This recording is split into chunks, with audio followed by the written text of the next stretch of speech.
नमस्कार दोस्तों, गुरुजी की तर्कस में आपका स्वागत है। मैं विकास कुमार रावत आपको भैया Uttar Pradesh police re exam की तैयारी करा रहा था और हमारे द्वारा या हमारे चैनल के द्वारा आपको जो प्रैक्टिस सेट प्रोवाइड कराया जा रहा है या कराया जा रहा है, तो आप लोग उसको जरूर देख रहे होंगे और कुछ सीख रहे होंगे।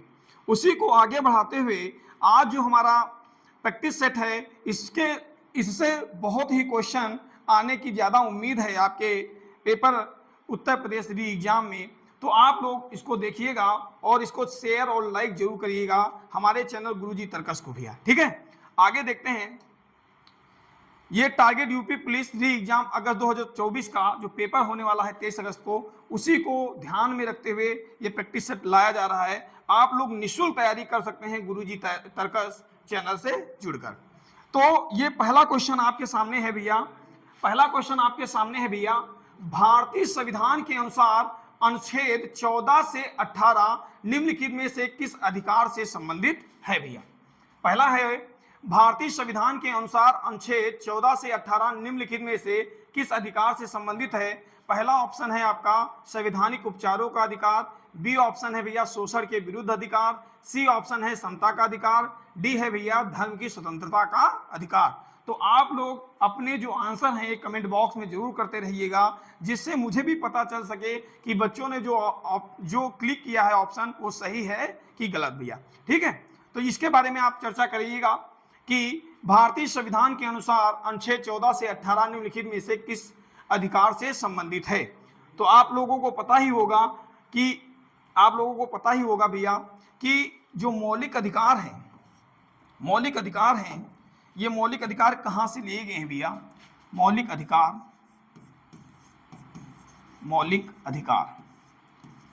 बात कर रहे हैं हम लोग, मौलिक अधिकार की बात कर रहे हैं। तो सारे लोगों को पता होगा कि मौलिक अधिकार सर्वप्रथम किस देश के द्वारा प्रदान किए गए थे, तो उसके बारे में हम लोग चर्चा करेंगे। तो सबसे पहले देखते हैं भैया, जो मौलिक अधिकार हैं, मौलिक अधिकार 1215 ईस्वी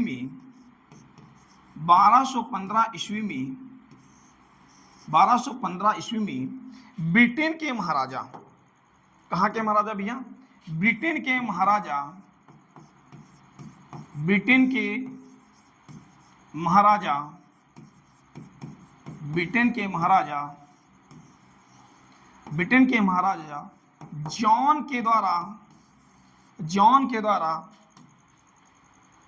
जॉन के द्वारा अपने देश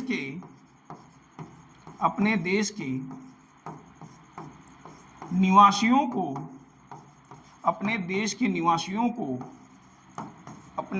निवासियों को हस्ताक्षरित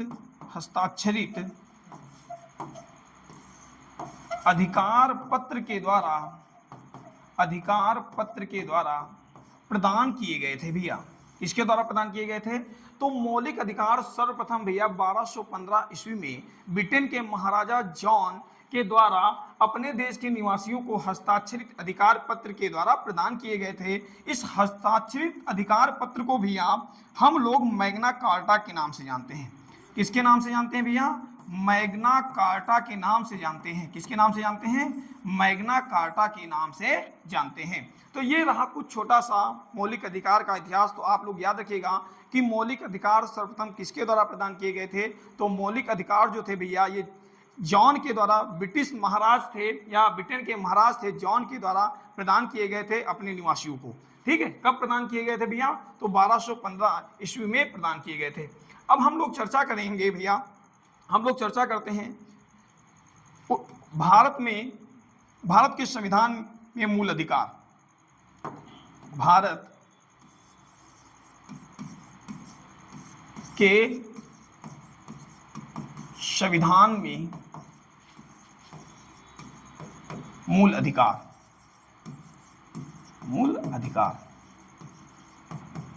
भारत के संविधान में मूल अधिकार।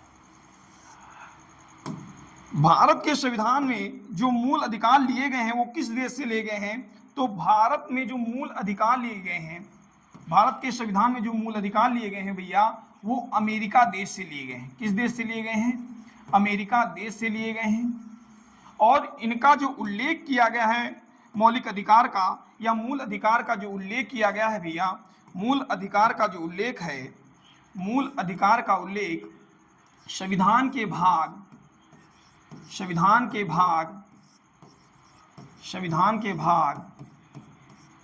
3 में अनुच्छेद भैया अनुच्छेद 12 से 35 तक मूल अधिकार का वर्णन किया गया है। संविधान के भाग 3 तथा अनुच्छेद 12 से 35 तक के अनुच्छेदों में मूल अधिकार का वर्णन किया गया है भैया। मूल अधिकार जब मूल संविधान बना भैया, मूल संविधान की बात करें, मूल संविधान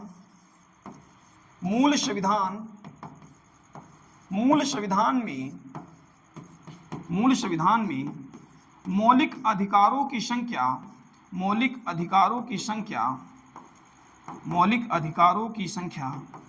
कितनी थी? कोई कमेंट बॉक्स में बताइएगा कि मूल संविधान में मौलिक अधिकारों की संख्या कितनी थी। तो मूल संविधान में मौलिक अधिकारों की संख्या भैया कितनी थी? तो 7 थी। कितनी थी भैया? 7 थी। कितनी थी? 7 थी। 7 मौलिक अधिकार थे। कितने मौलिक अधिकार थे भैया? तो 7 मौलिक अधिकार थे। कितने मौलिक अधिकार थे? तो 7 मौलिक अधिकार थे। तो अब हम लोग बात करेंगे 7 मूल अधिकारों के बारे में। तो बात करते हैं 7 मौलिक अधिकार। 7 मौलिक अधिकार कौन कौन से थे भैया? तो 7 मौलिक अधिकार जो थे वो कौन कौन से थे, उनके बारे में चर्चा करते हैं।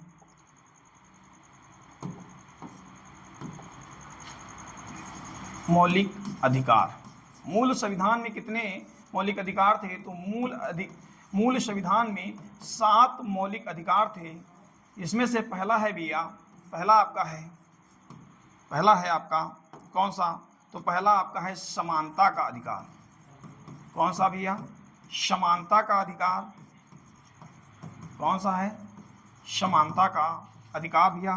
दूसरा आपका क्या है भैया? तो दूसरा है आपका स्वतंत्रता का अधिकार। कौन सा है? स्वतंत्रता का अधिकार। कौन सा है भैया? स्वतंत्रता का अधिकार। तीसरा भैया आपका कौन सा है? तीसरा अधिकार कौन सा है भैया? तो तीसरा अधिकार है शोषण के विरुद्ध का अधिकार। शोषण के विरुद्ध का अधिकार। शोषण के विरुद्ध का अधिकार। तीसरा आपका चौथा कौन सा है भैया? चौथा कौन सा है? तो चौथा है भैया धार्मिक स्वतंत्रता का अधिकार भैया। कौन सा है चौथा? तो धार्मिक स्वतंत्रता का अधिकार। कौन सा है भैया? धार्मिक स्वतंत्रता का अधिकार है। पांचवा कौन सा था भैया? तो पांचवा कौन सा था भैया? तो पांचवा था भैया संस्कृत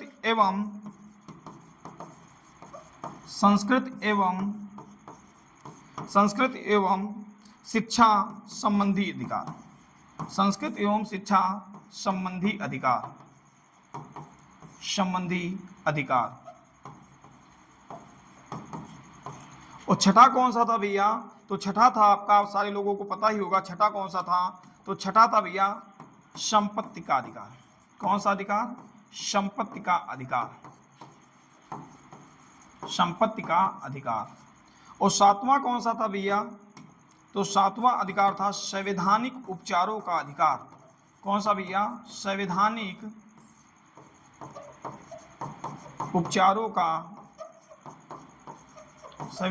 उपचारों का अधिकार।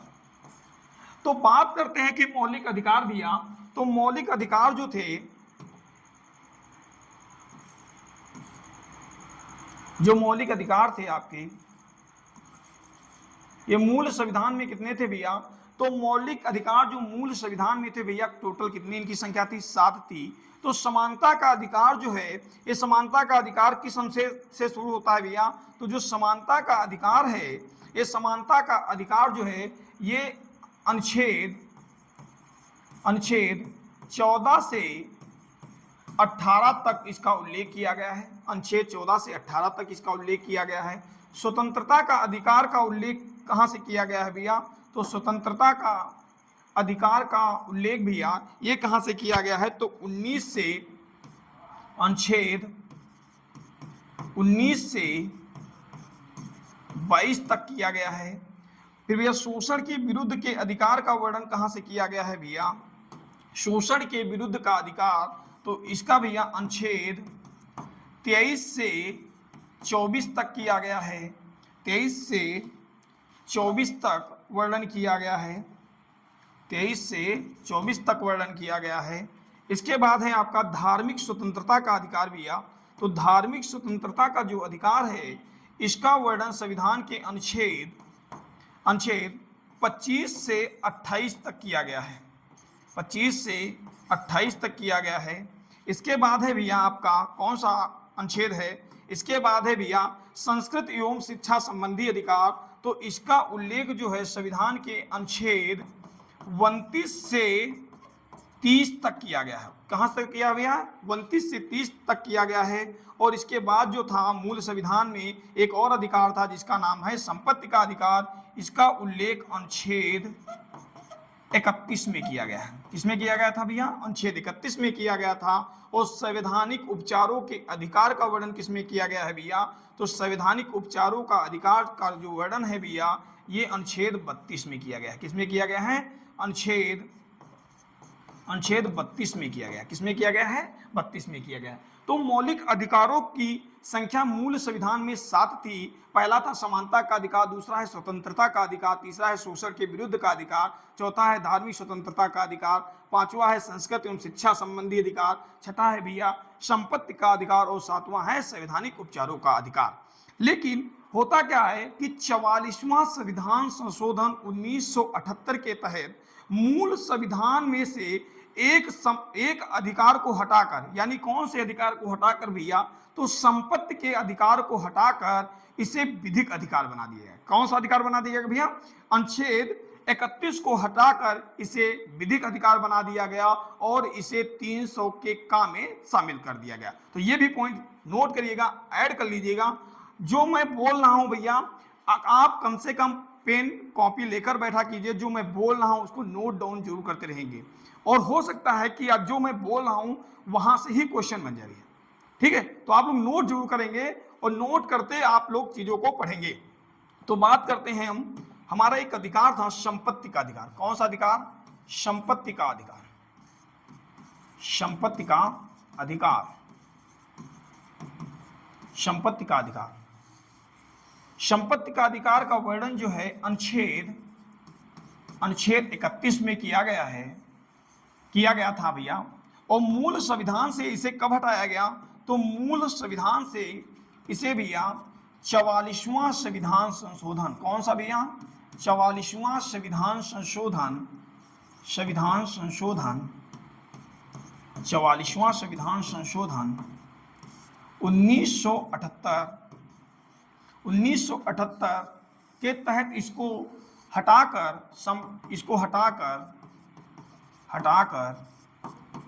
इसे भैया क्या बना दिया गया? तो इसे भैया विधिक अधिकार बना दिया गया। क्या बना दिया गया? विधिक अधिकार बना दिया गया। संपत्ति के अधिकार को क्या बना दिया गया? विधिक अधिकार बना दिया गया। क्या बना दिया गया? विधिक अधिकार बना दिया गया। और किस आर्टिकल में इसको शामिल कर दिया गया? तो 300 के काम में इसको शामिल कर दिया गया। ठीक है, तो संपत्ति के अधिकार को हटाकर इसे 300 के काम में शामिल कर दिया गया और संपत्ति का जो अधिकार, जो मूल अधिकार था उसे हटाकर क्या बना दिया गया? कानूनी अधिकार बना दिया गया। तो अगर आपसे क्वेश्चन पूछे कि वर्तमान में संविधान में कितने मूल अधिकार हैं, तो वर्तमान में 6 मूल अधिकार हैं। अगर आपसे पूछे मूल संविधान में कितने मौलिक अधिकार थे या मूल अधिकार थे, तो मूल संविधान में भैया 7 मौलिक अधिकार हुआ करते थे, लेकिन एक संशोधन होने के कारण 44वां संविधान संशोधन 1978 के द्वारा संपत्ति के अधिकार को हटाकर इसे क्या बना दिया गया, इसे विधिक अधिकार बना दिया गया। और किस आर्टिकल में रखा गया भैया, 300 के का में रखा गया। ये महत्वपूर्ण प्रश्न है, यहां से क्वेश्चन जरूर बनता है। आप लोग कॉपी पर अपने नोट कर लीजिएगा, इसको बार बार पढ़िएगा, तेज तेज पढ़िएगा, याद हो जाएगा, आपकी समझ में आ जाएगा भैया, तो आप क्वेश्चन गलत नहीं करेंगे। इसके बाद हम लोग बात करते हैं भैया, हम लोगों ने चर्चा की है मौलिक अधिकार। अब हम अपने क्वेश्चन पे आते हैं और चर्चा करते हैं कि क्वेश्चन हमारा क्या कह रहा था। क्वेश्चन ये कह रहा था, भारतीय संविधान के अनुसार अनुच्छेद 14 से 18 निम्नलिखित में से किस अधिकार से संबंधित है भैया। तो आप लोग, अभी मैंने बताया है, आप लोग देखकर बता सकते हैं कि मैंने क्या बताया है कि जो समानता का अधिकार है अनुच्छेद 14 से कहां तक है भैया, ये 14 से 18 तक है। तो इसका कौन सा ऑप्शन सही हो जाएगा, तो इसका जो ऑप्शन है भैया वो कौन सा सही हो जाएगा, तो इसका ऑप्शन जो है, इसका ऑप्शन कौन सा सही हो जाएगा भैया, क्षमता का अधिकार। कौन सा अधिकार भैया, क्षमता का अधिकार, तो सी वाला सही। अब हम लोग बात कर लेते हैं क्षमता के अधिकार की, बात करते हैं क्षमता के अधिकार की। हम लोग अच्छे से पढ़ेंगे भैया, ठीक है, कि भले हम कम पढ़ें लेकिन अच्छा पढ़ें। अच्छा पढ़ने का मतलब यह है कि चीजें जो है हमको याद हो जाएं, ठीक है, टाइम आने पर जो चीजें हमारे दिमाग में रहें और हम अपने जो पेपर आए वो अच्छे से कर सकें, ठीक है। तो हमको याद करना है, पढ़ के छोड़ नहीं देना, स्किप नहीं चीजें होनी चाहिए, इस तरीके से पढ़ना है। तो अब हम लोग बात करते हैं भैया क्षमता का अधिकार। किस अधिकार की बात करते हैं, तो हम लोग बात करते हैं क्षमता के अधिकार की बात करते हैं भैया, क्षमता का अधिकार। क्षमता का अधिकार, क्षमता का अधिकार, इसका उल्लेख जो है वो 14 से 18 तक किया गया है। तो अलग अलग हम लोग अनुच्छेदों के बारे में चर्चा कर लेंगे। तो पहला जो अनुच्छेद कहता है भैया, अनुच्छेद 14 क्या कहता है, तो अनुच्छेद 14 ये कहता है भैया, विधि के समक्ष समता का अधिकार। विधि के समक्ष क्षमता का अधिकार, क्षमता का अधिकार। अनुच्छेद 14 क्या कहता है भैया, विधि के समक्ष क्षमता का अधिकार। विधि का मतलब होता है कानून भैया। कानून के अंतर्गत सभी लोग जो होंगे वो सामान्य रूप से एक ही कानून के लिए होगा। इसका मतलब है विधि के समक्ष समता का अधिकार। जो कानून है, भारतीय कानून है, उसके लिए कोई छोटा बड़ा नहीं है, उसके लिए सब लोग समान रूप से हैं। तो अनुच्छेद 14 क्या कहता है, विधि के समक्ष समता का अधिकार। अब बात करते हैं हम लोग भैया, अब बात करते हैं अनुच्छेद 15 की बात करते हैं। अनुच्छेद 15 में क्या है भैया, तो अनुच्छेद 15 में क्या है, तो राज्य सभी नागरिकों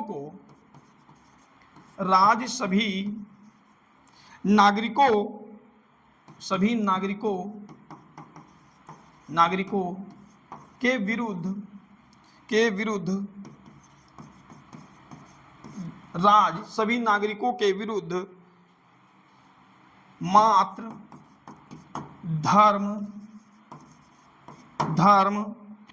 धर्म, मूल, वंश, जाति, लिंग, जन्म स्थान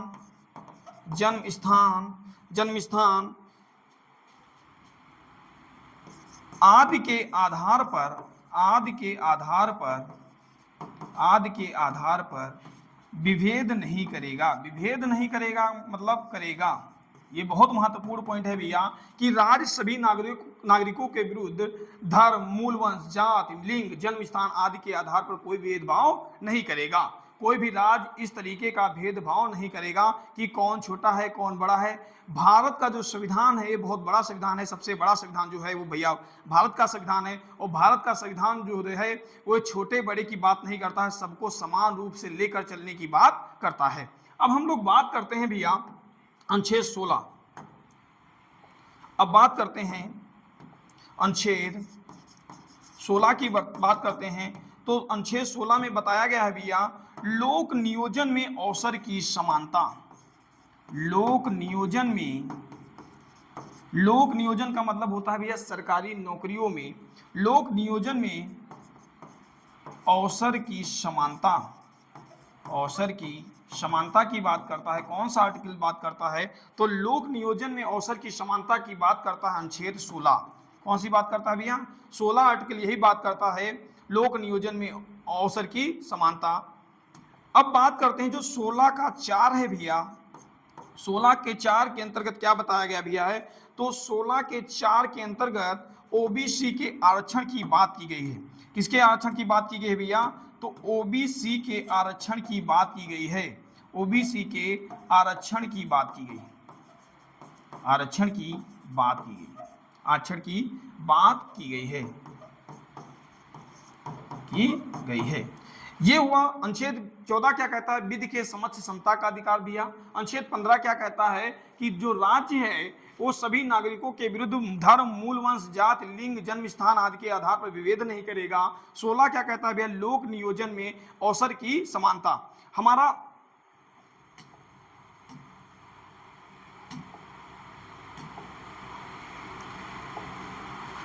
17 अनुच्छेद क्या कहता है भैया? अनुच्छेद 17, अनुच्छेद 17, अनुच्छेद 17, अनुच्छेद 17 कहता है अस्पृश्यता का अंत।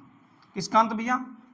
अस्पृश्यता का अंत। अस्पृश्यता का मतलब होता है भैया छुआछूत का अंत, अस्पृश्यता का अंत, अस्पृश्यता का अंत। देश आजाद नहीं हुआ था उसके पहले पता नहीं देश में कितनी विविधताएं थी कि लोग एक दूसरे को देखना नहीं पसंद करते थे, लोग एक दूसरे के कपड़ा जो पहन रहे थे उसको देखना नहीं पसंद करते थे, कौन काला है कौन गोरा है उसको देखना पसंद नहीं करते थे, पता नहीं क्या क्या करते रहते थे। ठीक है, लोगों की मानसिक सोच इतनी ज़्यादा नीचे गिरी हुई थी कि लोग एक दूसरे को देखना नहीं पसंद करते थे। कौन ऊंचा है कौन नीचा है, इन सब में जो विभेद था उसको किसने दूर किया? तो उसको एकमात्र भारतीय संविधान ने दूर किया, जिसके तहत किसका अंत हो रहा है? धीरे धीरे अस्पृश्यता का अंत हो रहा है या छुआछूत का अंत हो रहा है। आज भी गाँव में छुआछूत जो है ये चरम सीमा पे भैया है, और इसको कौन मिटा सकता है? तो इसको हम और आप लोग मिलकर ही मिटा सकते हैं, और कोई नहीं मिटा सकता है। भारतीय संविधान तो ये बता देता है कि अनुच्छेद 17 ये बता देता है कि अस्पृश्यता का अंत है होना है, लेकिन अभी मूल रूप से देखा जाए, ग्रामीण इलाकों में देखा जाए या शहरी इलाकों में देखा जाए तो जाति पूछ कर उसको कमरा दिया जाता है भैया, जाति पूछ कर उसे पानी पीने दिया जाता है। अभी भी बहुत सारी विविधताएं हैं, इसको दूर करना है तो इसको कैसे दूर किया जा सकता है भैया? तो इसको हम लोग मिलकर दूर कर सकते हैं। इस पॉइंट को याद रखिएगा, बहुत बार पेपर में पूछा गया है। आर्टिकल 17, आर्टिकल 17 में क्या है भैया? तो अस्पृश्यता का अंत है। अब बात करते हैं हम लोग अनुच्छेद 18 की बात करते हैं। किसकी बात करते हैं भैया? अनुच्छेद 18 की बात करते हैं। अनुच्छेद 18 में क्या है भैया? तो अनुच्छेद 18 में क्या है? बहुत महत्वपूर्ण है। अनुच्छेद 18 में है उपाधियों का अंत, उपाधियों का अंत। कौन सी उपाधियां? जो 1947 के पहले से चली आ रही उपाधियां थी, या 1950 के पहले से जो चली आ रही उपाधियां थी, बड़े बड़े नाम थे, शेर बहादुर आदि नाम की जो उपाधियां धारण कर लेते थे लोग, उनका अंत किया गया है। किस आर्टिकल के तहत अंत किया गया है? तो अनुच्छेद 18 के तहत उन उपाधियों का अंत किया गया। लेकिन सेना की उपाधियों का अंत नहीं किया गया। सेना में जो वीरता के लिए जो उपाधियां दी जाती उनका समापन की बात ये आर्टिकल नहीं करता है। तो ये बात किसकी करता है? जो उपाधियों का अंत, ये जो भारत आजाद होने से पहले या भारतीय संविधान लागू होने से पहले जो लोग उपाधियां धारण कर लिया करते थे, उनके अंत करने की ये बात करता है। इसको भी नोट डाउन करिएगा भैया, उपाधियों का अंत। तो हम लोगों ने समानता के अधिकार में भैया क्या क्या पढ़ा? तो समता या समानता के अधिकार जो था ये 14 से 18 था। 14 क्या कहता है भैया? विधि के समक्ष समता का अधिकार। राज्य सभी नागरिकों के विरुद्ध धर्म, मूल, वंश, जाति, लिंग, जन्म स्थान आदि के आधार पर विभेद या भेदभाव नहीं करेगा। और अनुच्छेद 16 कहता है लोक नियोजन में अवसर की समानता भैया। 16(4) के तहत भैया ओबीसी के आरक्षण की बात की गई है। और अनुच्छेद 17 में क्या बताया गया भैया? अस्पृश्यता का अंत बताया गया है। अनुच्छेद 18 में क्या बताया गया भैया? तो उपाधियों का अंत बताया गया है। एक पॉइंट और याद करिएगा, नोट करिएगा, यहां से भी क्वेश्चन बनने की पूर्ण संभावना है कि क्वेश्चन बन सकता है। नोट करिएगा, एक संविधान संशोधन हुआ था भैया, एक संविधान संशोधन हुआ, 86वां संविधान संशोधन छियासवां संविधान संशोधन, 86वां संशोधन 2002 में एक संविधान संशोधन हुआ जिसका नाम था 86वां संविधान संशोधन 2002। इसके तहत 21 का जोड़ा गया। आर्टिकल कौन सा जोड़ा गया भैया? तो अनुच्छेद जोड़ा गया, जो उसका नाम है अनुच्छेद जो जुड़ा, वो आर्टिकल कौन सा जुड़ा भैया? तो आर्टिकल जुड़ा 21 का ए या 21 का ये जोड़ा गया। इसके तहत क्या बताया गया? तो इसके तहत बताया गया कि 6 से 14 वर्ष के बच्चे, 6 से 14 वर्ष के बच्चों को, 6 से 14 वर्ष के बच्चों को निःशुल्क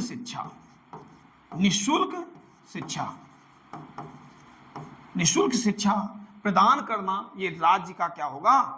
अधिकार होगा, या बालक का ये भी अधिकार है कि जो 6 से 14 वर्ष है उसको पढ़ने से नहीं रोका जा सकता, वो उसका अधिकार है, उसको मिल सकता है, मिलता है भैया। ठीक है, तो 6 से 14 वर्ष के बच्चों को निःशुल्क शिक्षा का अधिकार कौन सा आर्टिकल प्रदान करता है भैया? तो ये प्रदान करता है 21 का प्रदान करता है। इसको भी याद रखिएगा, बहुत महत्वपूर्ण है। 86वां संविधान संशोधन के द्वारा ही भैया एक और संशोधन हुआ था मौलिक कर्तव्य में। इसमें हुआ था भैया, तो मौलिक कर्तव्य में एक संशोधन हुआ था कि मूल कर्तव्य जो या मौलिक कर्तव्य है किस देश से लिए गए थे भैया? तो मौलिक कर्तव्य किस देश से लिए गए हैं, कमेंट बॉक्स में पिन करिएगा आप लोग। तो मौलिक कर्तव्य में जो 11वां मौलिक कर्तव्य बढ़ा, कौन सा मौलिक कर्तव्य भैया? 11वां मौलिक कर्तव्य बढ़ा। उसमें क्या बताया गया? 11वां मौलिक कर्तव्य में एक बात बताई गई। क्या बात बताई गई? कि जो अभिभावक होंगे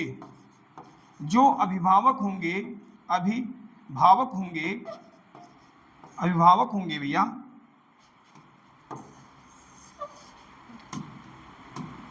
जो अभिभावक होंगे भैया,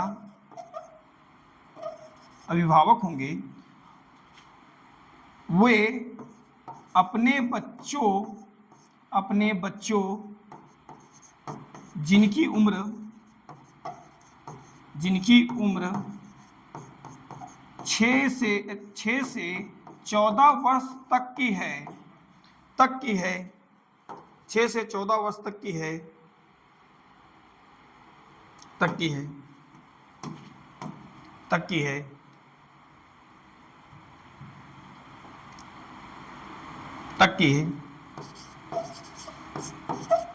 उनको पढ़ने के लिए भेजना।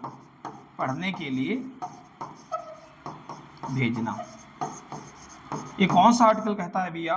तो ये आर्टिकल कौन सा कहता है? तो ये कहता है 11वां मौलिक कर्तव्य में ये संशोधन हुआ कि जो अभिभावक हैं, संशोधन नहीं हुआ भैया, ये जोड़ा गया। तो ये जोड़ा गया कि जो अभिभावक हैं वे अपने बच्चों को जो जिनकी उम्र 6 से 14 वर्ष की है उनको पढ़ने के लिए भेजेंगे, ये उनका मौलिक कर्तव्य बना दिया गया। और 86वां संविधान संशोधन 2002 के तहत क्या जोड़ा गया भैया? तो 6 से 14 वर्ष के बच्चों को निःशुल्क शिक्षा का अधिकार प्रदान किया गया। ये भी आप लोग याद रखिएगा। अब हम लोग बात करते हैं, नेक्स्ट क्वेश्चन की बात करते हैं। तो नेक्स्ट क्वेश्चन है हमारा भैया, भले हम लोग कम क्वेश्चन कर रहे हैं लेकिन हम इतना ज़्यादा जरूर पढ़ रहे हैं कि आपकी पेपर में जो भी क्वेश्चन मूल अधिकार या मूल कर्तव्य से जो पूछा जाएगा वो बाहर नहीं आएगा, मैं वादा करता हूं आपसे। ठीक है भैया, बात करते हैं दूसरे क्वेश्चन की। तो दूसरा क्वेश्चन कहता है निम्नलिखित में से कौन सा दिन अंतर्राष्ट्रीय श्रमिक दिवस के रूप में मनाया जाता है? पहला ऑप्शन है भैया 31 दिसंबर, बी वाला ऑप्शन है 25 नवंबर, सी वाला ऑप्शन है 1 मई और डी वाला है 16 अगस्त। तो आप लोग कमेंट बॉक्स में बताइएगा कि कौन सा ऑप्शन सही है। तो आप लोग कमेंट बॉक्स में बताइए निम्नलिखित में से कौन सा अंतर्राष्ट्रीय श्रमिक दिवस के रूप में मनाया जाता है? पहला ऑप्शन है 31 दिसंबर, बी है 25 नवंबर, सी है 1 मई, डी है 16 अगस्त। तो मैं बात करता हूं कि 1 मई को भैया, 1 मई को श्रमिक दिवस मनाया जाता है, यानी 1 मई को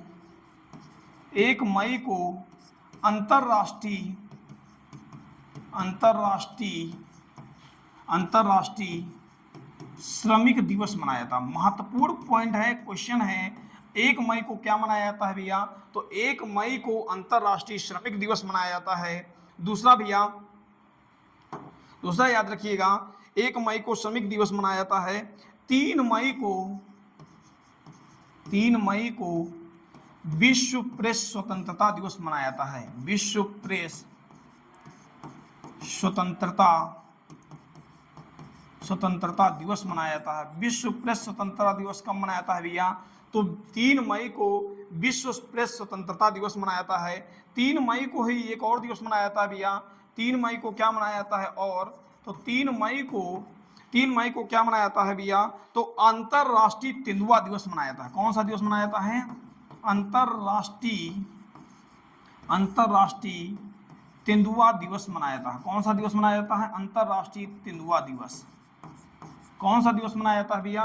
तो 3 मई को ही अंतरराष्ट्रीय तेंदुआ दिवस मनाया जाता है। अगर आपसे पूछ ले, नोट में लिखिएगा, आपसे अगर पूछ ले विश्व अस्थमा दिवस कब मनाया जाता है?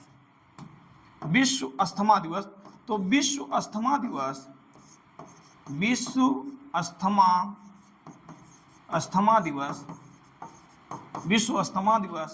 मई महीने के पहले मंगलवार को मनाया जाता है। मई महीने के पहले मंगलवार को मनाया जाता है। कौन सा दिवस भैया? तो विश्व अस्थमा दिवस मनाया जाता है। इसके बाद हम बात करते हैं विश्व रेड क्रॉस दिवस कब मनाया जाता है भैया? तो 8 मई को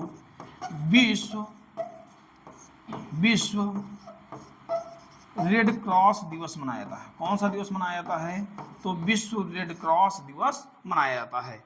अब हम लोग बात करते हैं भैया कि 16 मई को क्या मनाया जाता है भैया?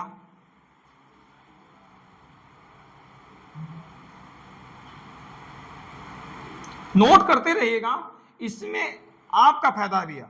आप चीजें नोट करेंगे तो इसमें आप लोगों का फायदा है कि आप लोगों को चीजें जो हैं वो याद होती रहेंगी। और मेरा उद्देश्य यही है कि आप लोगों को क्लास में ही याद करा दूं, ठीक है? ये मेरा उद्देश्य है। आप जब क्लास बंद करें, आपके पास इतना टाइम नहीं है कि आप लोग की बार बार चीजों को वही पढ़ेंगे।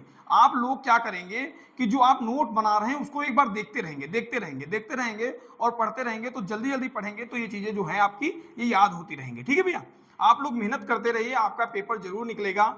मैं आपसे बता रहा हूं कि आप जो पढ़ेंगे तभी आपका पेपर निकलेगा, अन्यथा आपका पेपर नहीं निकल सकता। अगर आप पढ़ना बंद कर देते हैं तब भी पेपर आपका नहीं निकलेगा। ये कटु सत्य है, इसको मानना पड़ेगा। आप लोग मानिए जरूर। 8 मई को क्या मनाया जाता भैया? तो 8 मई को विश्व रेड क्रॉस दिवस मनाया जाता है। इसके बाद हम लोग बात करते हैं भैया 16 मई को क्या मनाया जाता भैया? तो 16 मई को क्या मनाया जाता भैया? तो राष्ट्रीय डेंगू दिवस मनाया जाता है। क्या मनाया जाता है? राष्ट्रीय डेंगू दिवस मनाया जाता है। कौन सा दिवस मनाया जाता है भैया? तो 16 मई को राष्ट्रीय डेंगू दिवस मनाया जाता है भैया। इसके बाद है भैया 22 मई को क्या मनाया जाता है? बहुत महत्वपूर्ण दिवस है 22 मई। ये भी पूछ सकता है कि 22 मई को क्या मनाया जाता है, इंपॉर्टेंट है, मार्क कर लीजिएगा। 22 मई को क्या मनाया जाता है भैया?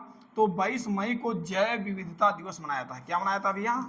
जैव विविधता दिवस मनाया जाता है। जैव विविधता दिवस कब मनाया जाता है भैया? तो जैव विविधता दिवस जो है ये 22 मई को मनाया जाता है। इसके बाद हम बात करते हैं भैया 23 मई को क्या मनाया जाता है? महत्वपूर्ण दिवस चल रहे हैं आप लोग, मई के महत्वपूर्ण दिवस चल रहे हैं। आप लोग कमेंट बॉक्स में बताइएगा कि जो हो सके तो मैं दिवसों की एक क्लास लेकर आऊंगा और इससे बाहर क्वेश्चन नहीं आएगा। तो आप लोग पिन कर दीजिएगा कि आपको क्लास चाहिए कि नहीं चाहिए भैया, ठीक है? तो 23 मई को क्या मनाया जाता है? तो 23 मई को भैया कछुआ दिवस मनाया जाता है। कौन सा दिवस मनाया जाता है? कछुआ दिवस मनाया जाता है। आपसे पूछे कछुआ दिवस कब मनाया जाता है? तो कछुआ दिवस जो है ये 23 मई को मनाया जाता है। इसके बाद हम लोग बात करते हैं 31 मई। महत्वपूर्ण डेट है 31 मई। और 31 मई जो है पेपर में घूमती रहती है। हर पेपर में, कोई भी पेपर हो, वनडे एग्जाम का ये क्वेश्चन 31 मई वाला जरूर घूमता रहता है। इसको भी याद रखेंगे कि 31 मई को कौन सा दिवस मनाया जाता है? तो 31 मई को आपका क्या मनाया जाता है? तो विश्व तंबाकू दिवस मनाया जाता है। कौन सा दिवस मनाया जाता है? तो विश्व तंबाकू दिवस मनाया जाता है, विश्व तंबाकू दिवस मनाया जाता है। तो आप लोगों को मैंने जो मई की महत्वपूर्ण दिवस है उनको करा दिया है। मैंने बताया है कि 1 मई को क्या मनाया जाता है, तो 1 मई को अंतर्राष्ट्रीय श्रमिक दिवस मनाया जाता है। 3 मई को क्या मनाया जाता है, तो विश्व प्रेस स्वतंत्रता दिवस मनाया जाता है। 3 मई को क्या मनाया जाता है भैया, तो अंतर्राष्ट्रीय तेंदुआ दिवस मनाया जाता है। ये दोनों दिवस जो हैं आप लोग याद रखेंगे, बहुत महत्वपूर्ण दिवस हैं। ठीक भैया। नोट में विश्व अस्थमा दिवस कब मनाया जाता है, तो विश्व अस्थमा दिवस जो है मई महीने की शुरुआत के मंगलवार को मनाया जाता है। 8 मई को क्या मनाया जाता है, तो विश्व रेड क्रॉस दिवस मनाया जाता है। 16 मई को क्या मनाया जाता है, तो 16 मई को राष्ट्रीय डेंगू दिवस मनाया जाता है। 22 मई को क्या मनाया जाता है, तो जैव विविधता दिवस मनाया जाता है। और 23 मई को क्या मनाया जाता है, कछुआ दिवस मनाया जाता है। 31 मई को क्या मनाया जाता है, तो विश्व तंबाकू दिवस मनाया जाता है। याद रखिएगा, नोट कर लीजिएगा, यहां से इन दिवसों में से एक क्वेश्चन जरूर फंसेगा। आप लोग क्लास को अच्छे से पढ़िएगा, ध्यानपूर्वक पढ़िएगा, नोट जरूर करिएगा। नोट करेंगे आपको चीजें याद होंगी, और जब याद होंगी तो पेपर में आप बेहतर कर सकेंगे। ठीक है भैया, आप लोग याद जरूर करते रहिएगा, पढ़ते रहिएगा, जरूर आगे बढ़ते रहिएगा। मेरा यही उद्देश्य है कि आप लोग जितना आगे बढ़ सके उतना मेरे लिए अच्छा होगा, मेरे गुरुजी तर्कस के लिए अच्छा होगा। आप लोग जहां भी मिलेंगे एक बार जरूर मिलने आइएगा जब आपका सिलेक्शन हो कि गुरुजी तर्कस ने आपके लिए क्या किया। ठीक है, नेक्स्ट क्वेश्चन की बात करते हैं। क्वेश्चन कह रहा है भौतिक अनुसंधान प्रयोगशाला मुख्य परिसर निम्नलिखित में से कहां स्थित है। कहां स्थित है, कहां स्थित है, तो क्वेश्चन कह रहा है भौतिक अनुसंधान प्रयोगशाला मुख्य परिसर निम्नलिखित में से कहां स्थित है। पहला ऑप्शन है मैसूर में स्थित है, बी अहमदाबाद में स्थित है, सी पुणे में स्थित है, डी बेंगलुरु में स्थित है। तो आप लोग कमेंट बॉक्स में बताइएगा कि कहां स्थित है। तो ये पूछा गया क्वेश्चन है 2024 में जो पेपर लीक हो गया था उसमें ये क्वेश्चन पूछा गया था, भौतिक अनुसंधान प्रयोगशाला निम्नलिखित में से कहां स्थित है। तो भौतिक अनुसंधान प्रयोगशाला जो है ये आपकी अहमदाबाद में स्थित है। कहां स्थित है भैया, तो बी वाला ऑप्शन सही है। अब हम लोग बात कर लेते हैं प्रमुख अनुसंधान संस्थानों की बात कर लेते हैं।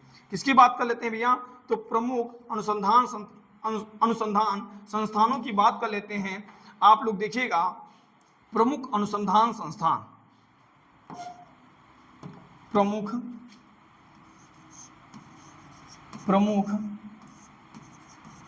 अनुसंधान संस्थान, प्रमुख अनुसंधान संस्थान। अब बात करते हैं भैया, सबसे पहले हम लोग बात करते हैं जो हर बार पेपर में इधर उधर घूमता रहता है, क्वेश्चन लगातार घूम रहा है। पहला है भारतीय अंतरिक्ष अनुसंधान संस्थान, भारतीय अंतरिक्ष अनुसंधान संस्थान ये कहाँ स्थित है भैया, तो ये स्थित है भैया बेंगलुरु में। कहाँ स्थित है, बेंगलुरु में स्थित है। कहाँ स्थित है, बेंगलुरु यानी कर्नाटका में भारतीय अंतरिक्ष अनुसंधान संस्थान स्थित है। याद रखिएगा। और आप लोग कमेंट बॉक्स में ये बताइएगा कि भारतीय अंतरिक्ष अनुसंधान संस्थान की स्थापना किस वर्ष की गई थी, किस डेट और किस वर्ष की गई थी, इसको भी पिन कर दीजिएगा कमेंट बॉक्स में, जिससे मुझे भी पता चल सके जो बच्चे क्लास ले रहे हैं उनको कुछ आ रहा है कि नहीं। ठीक है भैया, आप लोगों तैयारी करते रहिएगा, अच्छे से तैयारी करिएगा, आपका पेपर जरूर निकलेगा। मैं बार बार यही चीज कह रहा हूं। अब बात करते हैं दूसरा है, दूसरे की बात करते हैं। तो दूसरा है रक्षा अनुसंधान एवं रक्षा अनुसंधान एवं विकास संस्थान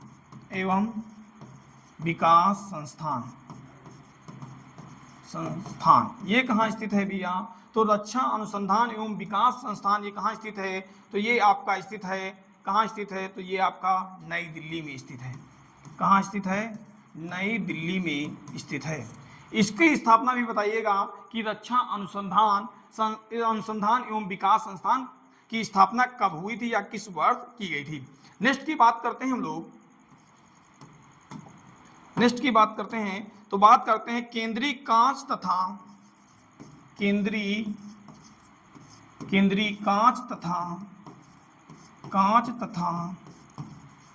मृत्तिका केंद्रीय कांच तथा मृत्तिका अनुसंधान संस्थान ये कहाँ स्थित है? केंद्रीय कांच तथा मृत्तिका अनुसंधान संस्थान कहाँ स्थित है भैया? तो ये आपका स्थित है, कहाँ स्थित है? तो ये आपका स्थित है कोलकाता में। कहाँ स्थित है? कोलकाता में स्थित है। कहाँ स्थित है भैया? कोलकाता में स्थित है। इसके बाद हम लोग बात करते हैं भारतीय कृषि अनुसंधान संस्थान, बहुत महत्वपूर्ण है। भारतीय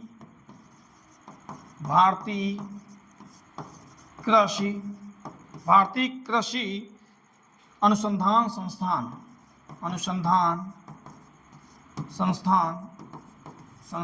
ये कहाँ स्थित है भैया? तो भारतीय कृषि अनुसंधान संस्थान जो है ये नई दिल्ली में स्थित है। कहाँ स्थित है भैया? नई दिल्ली में स्थित है। इसके बाद हम लोग बात करते हैं केंद्रीय गन्ना अनुसंधान संस्थान। केंद्रीय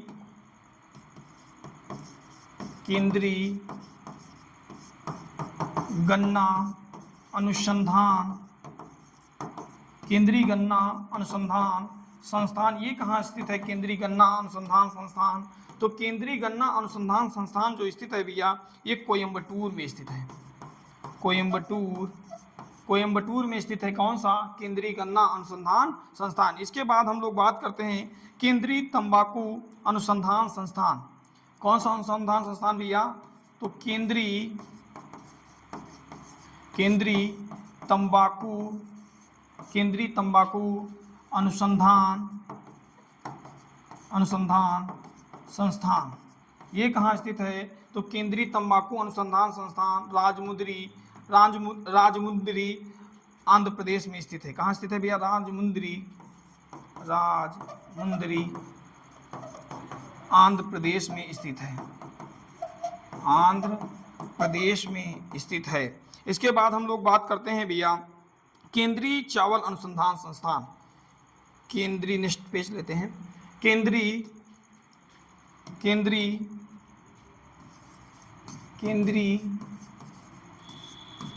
चावल अनुसंधान संस्थान ये कहाँ स्थित है? केंद्रीय चावल अनुसंधान संस्थान तो ये आपका भैया पता होगा सारे लोगों को कि ये कटक उड़ीसा में स्थित है। कहाँ स्थित है भैया? कटक उड़ीसा में स्थित है। इसके बाद हम लोग बात करते हैं केंद्रीय दलहन शोध संस्थान, बहुत महत्वपूर्ण है। केंद्रीय दलहन शोध संस्थान केंद्रीय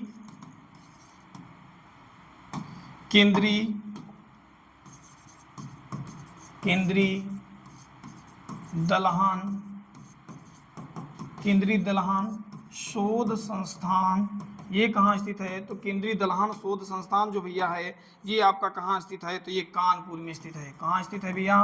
कानपुर में स्थित है। उत्तर प्रदेश का है केंद्रीय दलहन शोध संस्थान। यहाँ से क्वेश्चन पूछा जा सकता है भैया कि केंद्रीय दलहन शोध संस्थान कहाँ स्थित है भैया? तो कानपुर में स्थित है। इसके बाद है केंद्रीय पेट्रोलियम अनुसंधान संस्थान, बहुत महत्वपूर्ण है, इसको भी नोट करिएगा। केंद्रीय पेट्रोलियम शोध संस्थान ये कहाँ स्थित है? केंद्रीय पेट्रोलियम शोध संस्थान। तो केंद्रीय पेट्रोलियम शोध संस्थान जो है ये आपका स्थित है देहरादून में। कहाँ स्थित है? देहरादून में स्थित है। कहाँ स्थित है भैया? देहरादून में स्थित है। इसके बाद है राष्ट्रीय डेयरी संस्थान।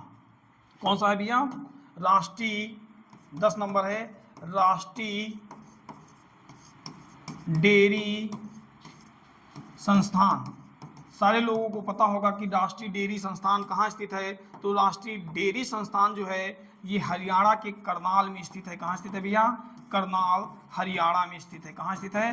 करनाल हरियाणा में स्थित है। इसके बाद बात करते हैं केंद्रीय चमड़ा अनुसंधान संस्थान, बहुत महत्वपूर्ण विषय चल रहा है, आप लोग नोट करते रहिएगा। केंद्रीय चमड़ा अनुसंधान संस्थान केंद्रीय चमड़ा अनुसंधान संस्थान कहाँ स्थित है? तो केंद्रीय चमड़ा अनुसंधान संस्थान जो है ये आपका चेन्नई में स्थित है। कहाँ स्थित है? चेन्नई में स्थित है। कहाँ स्थित है भैया? चेन्नई में स्थित है। इसके बाद बात करते हैं केंद्रीय औषधि केंद्रीय, ये आपका बहुत महत्वपूर्ण हो जाएगा क्योंकि ये आपका लखनऊ में पड़ता है। तो केंद्रीय औषधि शोध संस्थान ये कहाँ पड़ता है? केंद्रीय औषधि शोध संस्थान। तो ये आपका अपने केंद्रीय औषधि संस्थान कहाँ पड़ता है भैया? केंद्रीय औषधि संस्थान, तो ये आपका पड़ता है संस्थान, ये कहाँ पड़ता है? तो ये आपका लखनऊ में पड़ता है। कहाँ भैया पड़ता है? लखनऊ में पड़ता है। लखनऊ में पड़ता है। इसके बाद बात करते हैं भारतीय मौसम विज्ञान अनुसंधान संस्थान। लास्ट है भारतीय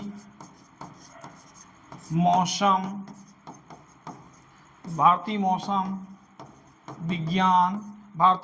विज्ञान संस्थान, ये कहाँ स्थित है? तो सारे लोगों को पता है होगा कि भारतीय मौसम विज्ञान संस्थान कहाँ स्थित है? तो ये आपका नई दिल्ली में स्थित है। कहाँ स्थित है? नई दिल्ली में स्थित है।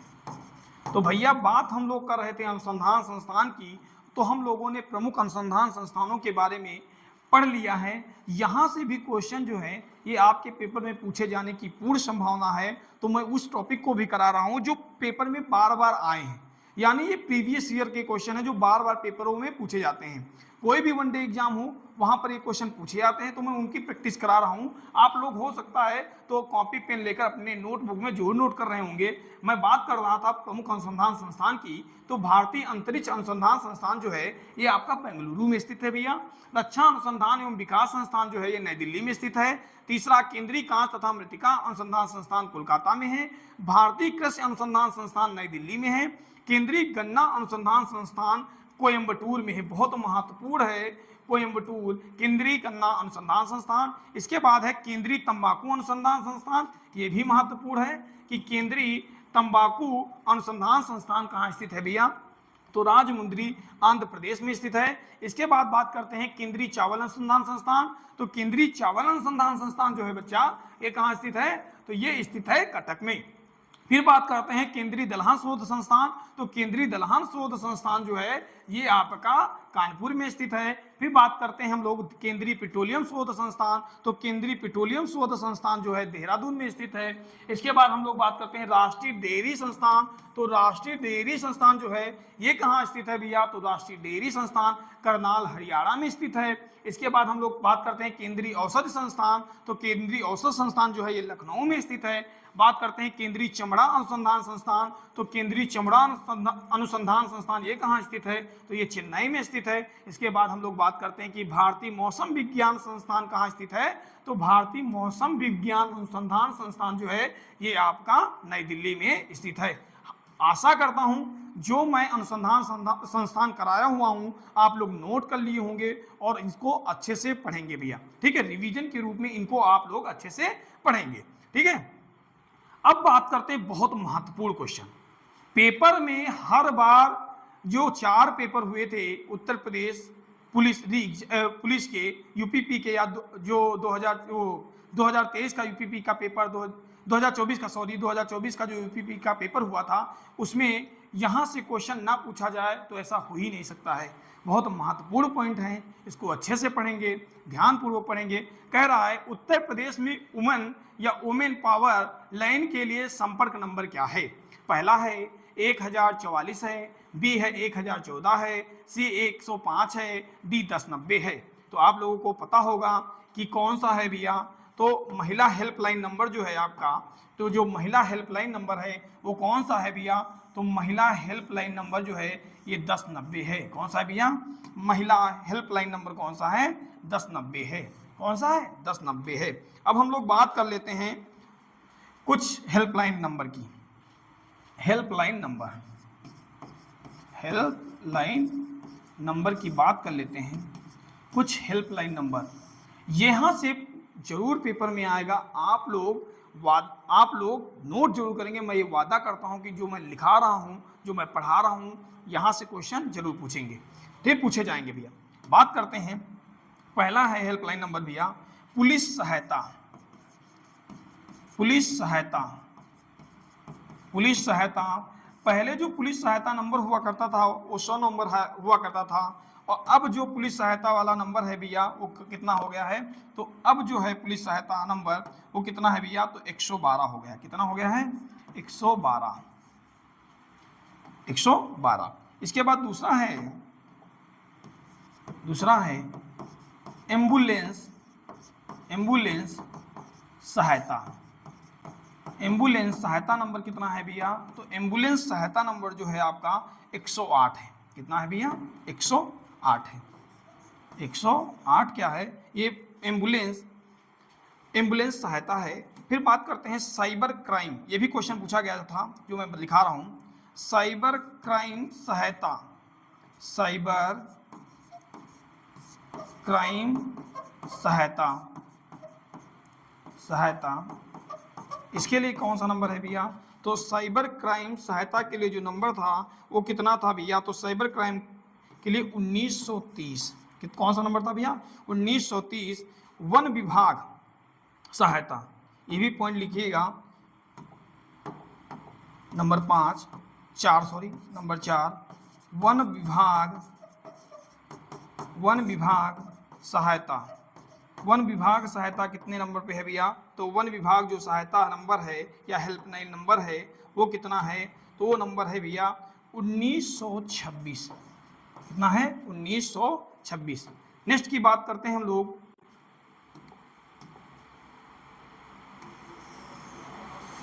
नेक्स्ट की बात करते हैं हम, नेक्स्ट की बात करते हैं 5 नंबर पे। तो हमारा एक नंबर है भैया बाल संरक्षण एवं कल्याण हेल्पलाइन नंबर, बाल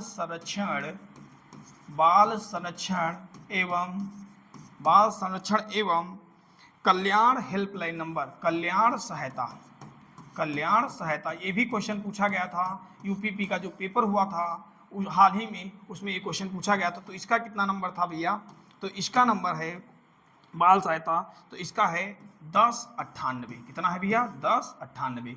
इसके बाद बात करते हैं हम लोग, इसके बाद बात करते हैं राष्ट्रीय राजमार्ग सहायता नंबर, राष्ट्रीय राजमार्ग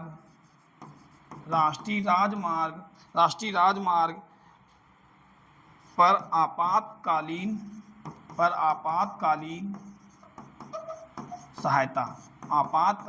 सहायता। तो ये कौन सा नंबर है भैया, राष्ट्रीय राजमार्ग पर आपातकालीन सहायता। तो इसके लिए कौन सा नंबर है, तो इसके लिए जो नंबर है भैया 1033 है। कौन सा है भैया, 1033 है, इसको भी याद रखिएगा। इसके बाद हम लोग बात करते हैं भैया राष्ट्रीय उपभोक्ता शिकायत हेल्पलाइन नंबर, राष्ट्रीय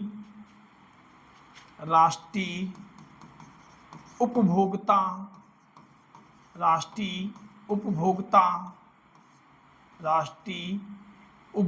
शिकायत नंबर वो कितना है भैया, राष्ट्रीय उपभोक्ता शिकायत नंबर कितना है, तो ये राष्ट्रीय उपभोक्ता शिकायत नंबर जो है भैया ये कितना है, तो 1915 है। कितना है भैया, 1915 है। हम बात कर रहे थे प्रमुख हेल्पलाइन नंबरों की, तो पुलिस सहायता हेल्पलाइन नंबर है भैया 112, एम्बुलेंस सहायता जो है 108, साइबर क्राइम सहायता जो है 1930, वन विभाग सहायता जो है 1926, बाल संरक्षण एवं कल्याण सहायता हेल्पलाइन नंबर है 1098 भैया, राष्ट्रीय राजमार्ग पर आपातकालीन सहायता जो है वो 1033 है भैया, राष्ट्रीय उपभोक्ता शिकायत नंबर जो है वो कितना है भैया, 1915 है। आप लोग बताएंगे भारत चुनाव आयोग का हेल्पलाइन नंबर कितना है, आप लोग कमेंट बॉक्स में बताइएगा भैया भारत चुनाव आयोग का हेल्पलाइन नंबर कितना है, कमेंट बॉक्स में कमेंट जरूर करिएगा। ठीक है भैया, अब हम लोग बात करते हैं नेक्स्ट क्वेश्चन की बात करते हैं। नेक्स्ट क्वेश्चन है भैया मामल्लापुरम उत्सव निम्न में से किस राज्य का त्योहार है। महत्वपूर्ण क्वेश्चन है, यूपीपी के पेपर में आया हुआ क्वेश्चन है, आप लोग अच्छे से करेंगे। मामल्लापुरम उत्सव निम्न में से किस राज्य का त्योहार है। पहला ऑप्शन है गुजरात का है, बी कर्नाटका का है, सी तमिलनाडु का है, डी उड़ीसा का है। आप लोग कमेंट बॉक्स में बताइए कि कौन सा ऑप्शन सही है। तो मामल्लापुरम उत्सव निम्न में से किस राज्य का त्योहार है। पहला है गुजरात, बी कर्नाटका, सी तमिलनाडु, डी उड़ीसा। तो मामल्लापुरम उत्सव लिखिएगा भैया, माँ मल्लापुरम मल्लापुरम उत्सव ये कहाँ का है? तो माँ मल्लापुरम उत्सव भैया तमिलनाडु का है, तमिलनाडु का है। कहाँ का है भैया? तमिलनाडु का, तमिलनाडु का, तमिलनाडु का है। और तमिलनाडु में भैया एक त्यौहार मनाया जाता है पोंगल। कौन सा त्यौहार मनाया जाता है? पोंगल मनाया जाता है। एक त्यौहार जिसे जल्लीकट्टू के नाम से भी जानते हैं। किसके नाम से जानते हैं भैया? जल्लीकट्टू के नाम से जानते हैं। जल्लीकट्टू कहाँ मनाया जाता है भैया? तमिलनाडु में मनाया जाता है। माँ मल्लापुरम उत्सव कहाँ मनाया जाता है भैया? तो ये भी आपका तमिलनाडु में मनाया जाता है। गुजरात में क्या मनाया जाता है? तो गुजरात में भैया गरबा मनाया जाता है, गरबा उत्सव। कौन सा उत्सव? गरबा उत्सव जो है ये गुजरात में मनाया जाता है। कर्नाटका में कौन सा मनाया जाता है? तो यक्षगान मनाया जाता है। कौन सा मनाया जाता है? यक्षगान मनाया जाता है। और ये माँ मल्लापुरम उत्सव है ये कहाँ मनाया जाता है भैया? तो ये तमिलनाडु में मनाया जाता है। अगर आपसे पूछ ले उड़ीसा में कौन सा त्यौहार मनाया जाता है? तो उड़ीसा में भैया नुआखाई उत्सव मनाया जाता है। कौन सा उत्सव मनाया जाता है? नुआखाई उत्सव मनाया जाता है। कौन सा उत्सव मनाया जाता है भैया? नुआखाई उत्सव जो है ये उड़ीसा में मनाया जाता है, उड़ीसा में मनाया जाता है। और इसके बाद हम लोग बात करते हैं कुछ उत्सव की। आप लोग याद रखिएगा, उत्सव जो है बहुत महत्वपूर्ण उत्सव हैं। बात करते हैं, सबसे पहला हमारा उत्सव है बिहू उत्सव। कौन सा उत्सव? बिहू। बिहू कहाँ मनाया जाता है भैया? तो बिहू जो है सबसे ज्यादा बार पूछा गया है और सबसे अधिक बार यही क्वेश्चन पूछा गया है कि बिहू कहाँ का उत्सव है? तो बिहू जो है असम का है। हॉर्नबिल कहाँ मनाया जाता है भैया? तो हॉर्नबिल उत्सव कहाँ मनाया जाता है? तो हॉर्नबिल जो है ये नागालैंड में मनाया जाता है। कहाँ मनाया जाता है? नागालैंड में मनाया जाता है। हेमिस उत्सव कहाँ मनाया जाता है भैया? हेमिस उत्सव कहाँ मनाया जाता है? तो हेमिस उत्सव जो है ये लद्दाख में मनाया जाता है। कहाँ मनाया जाता है? लद्दाख में मनाया जाता है। कहाँ मनाया जाता है? लद्दाख में मनाया जाता है। अगर आपसे पूछ लेता है क्वेश्चन, महत्वपूर्ण क्वेश्चन है ये, अगर पूछ लेता है कि ट्यूलिप उत्सव कहाँ मनाया जाता है? कौन सा उत्सव भैया? ट्यूलिप उत्सव। ट्यूलिप उत्सव कहाँ मनाया जाता है? तो ट्यूलिप उत्सव जो मनाया जाता है जम्मू कश्मीर में मनाया जाता है। कहाँ मनाया जाता है? जम्मू कश्मीर में मनाया जाता है। ट्यूलिप उत्सव कहाँ मनाया जाता है? जम्मू कश्मीर में मनाया जाता है। अगर आपसे पूछ ले कि बुनालू कहाँ मनाया जाता है? बुनालू उत्सव कहाँ मनाया जाता है? तो बुनालू उत्सव भैया तेलंगाना में मनाया जाता है। कहाँ मनाया जाता है? तेलंगाना में मनाया जाता है। तेलंगाना में मनाया जाता है। अगर आपसे पूछ ले ओणम कहाँ मनाया जाता है भैया? बहुत महत्वपूर्ण है ओणम कहाँ मनाया जा रहा है? तो ओणम उत्सव जो है, ओणम उत्सव ये केरल में मनाया जाता है। कहाँ मनाया जाता है? तो ओणम जो उत्सव है ये केरल में मनाया जाता है, केरल। अगर आपसे पूछ लेता है कि हरेली उत्सव कहाँ मनाया जाता है? हरेली उत्सव ये बहुत महत्वपूर्ण है। हरेली उत्सव कहाँ मनाया जाता है? तो हरेली जो है आपका ये छत्तीसगढ़ में मनाया जाता है। कहाँ मनाया जाता है? छत्तीसगढ़ में मनाया जाता है। अगर आपसे पूछ ले यहीं पे हरेला कहाँ मनाया जाता है? हरेला उत्सव कहाँ मनाया जाता है? हरेला उत्सव, तो हरेला उत्सव जो मनाया जाता है ये कहाँ मनाया जाता है? हरेला उत्सव तो ये उत्तराखंड में मनाया जाता है। कहाँ मनाया जाता है? उत्तराखंड में मनाया जाता है।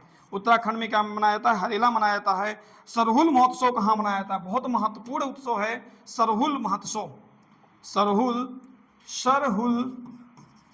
महोत्सव कहाँ मनाया जाता है? तो सरहुल महोत्सव जो है ये भैया आपका कहाँ मनाया जाता है? तो ये आपका झारखंड में मनाया जाता है। कहाँ मनाया जाता है? झारखंड में मनाया जाता है। कहाँ मनाया जाता है? झारखंड में। कौन सा मनाया जाता है? तो सरहुल मनाया जाता है। अगर आपसे पूछ लेता है कि लोहड़ी महोत्सव कहाँ मनाया जाता है? लोहड़ी महोत्सव कहाँ मनाया जाता है भैया? लोहड़ी महोत्सव कहाँ मनाया जाता है? तो लोहड़ी महोत्सव जो है ये महाराष्ट्र में मनाया जाता है, महाराष्ट्र में मनाया जाता है। इसको भी याद रखेंगे आप लोग, ठीक है। ये जो महत्वपूर्ण उत्सव मैं बताया हूं इनको याद रखिएगा, पेपर में बार बार पूछे जाते हैं और यहाँ से क्वेश्चन पूछने की पूर्ण संभावना है। और एक आपसे मैं पूछ रहा हूँ कि जो उत्सव है एक है कौन सा उत्सव? लोसांग। हाँ, लोसांग उत्सव कहाँ मनाया जाता है? आप लोग कमेंट बॉक्स में बताइएगा कि लोसांग उत्सव कहाँ मनाया जाता है भैया? लोसांग उत्सव कहाँ मनाया जाता है? कमेंट बॉक्स में जरूर बताइएगा कि लोसांग उत्सव कहाँ मनाया जाता है। हम लोगों ने चर्चा की कि माँ मल्लापुरम उत्सव कहाँ मनाया जाता है, तो माँ मल्लापुरम उत्सव जो है तमिलनाडु में मनाया जाता है। तमिलनाडु में एक और त्यौहार मनाया जाता है पोंगल, जिसको हम जल्लीकट्टू के नाम से जानते हैं भैया। फिर हम लोग बात करते हैं गरबा कहाँ मनाया जाता है, तो गरबा गुजरात में मनाया जाता है। कर्नाटका में एक नृत्य होता है यक्षगान नृत्य, ये मनाया जाता है। उड़ीसा में कौन सा त्यौहार मनाया जाता है भैया, तो नुआखाई उत्सव मनाया जाता है। लोहड़ी कहाँ मनाया जाता है, तो भैया महाराष्ट्र में मनाया जाता है। बिहू कहाँ मनाया जाता है, तो बिहू असम में मनाया जाता है। हॉर्नबिल कहाँ मनाया जाता है, तो हॉर्नबिल भैया नागालैंड में मनाया जाता है। हेमिस उत्सव कहाँ मनाया जाता है भैया, तो हेमिस जो है ये आपका लद्दाख में मनाया जाता है। ट्यूलिप कहाँ मनाया जाता है भैया, तो ट्यूलिप जो है जम्मू कश्मीर में मनाया जाता है। बुनालू कहाँ मनाया जाता है, बुनालू तेलंगाना में मनाया जाता है। ओणम कहाँ मनाया जा रहा है, तो केरल में मनाया जाता है भैया। हरेली कहाँ मनाया जाता है, तो छत्तीसगढ़। और हरेला कहाँ मनाया जाता है भैया, तो उत्तराखंड में। और एक मैंने आपके लिए छोड़ा है कि लोसांग उत्सव कहाँ मनाया जाता है, और एक मैंने बताया कि सरहुल महोत्सव कहाँ मनाया जाता है, तो सरहुल महोत्सव जो है ये झारखंड में मनाया जाता है। मैं आशा करता हूं कि आप लोग अपने पेन से अपनी कॉपी पर जरूर लिख रहे होंगे और इनको लिख कर आप लोग इनका रिवीजन जरूर करेंगे, जिससे यूपीपी जो एग्जाम होने वाला है 23 अगस्त से शुरू होने वाला है, आप बहुत अच्छा करके आए। और गुरुजी तर्कस चैनल के द्वारा जो आपको मिल रहा है वो बेहतर कंटेंट मिल रहा है। आप लोग क्या करेंगे कि गुरुजी तर्कस चैनल को, हमारे चैनल को आप लोग लाइक करेंगे, शेयर करेंगे और सब्सक्राइब करेंगे और दोस्तों में फैलाएंगे। धीरे धीरे आप लोग गुरुजी तर्कस चैनल के बारे में बताना शुरू कर देंगे कि हाँ, कि वहाँ पर भी कुछ लोग जो हैं, कुछ टीचर ऐसा पढ़ा रहे हैं जो पेपर में आने की पूर्ण संभावना रखता है। क्वेश्चन ऐसा कंटेंट आपको दिया जा रहा है। मैं आशा करता हूं कि आप लोग हमारे साथ ईमानदारी से हमारी कक्षाओं को आगे बढ़ाते रहेंगे और हम भी आपके लिए अच्छा कंटेंट लाते रहेंगे। मैं इसी आशा के साथ आपसे विदा लेता हूं। आगे फिर मिलूंगा एक नेक्स्ट क्लास में, तब तक के लिए धन्यवाद भैया।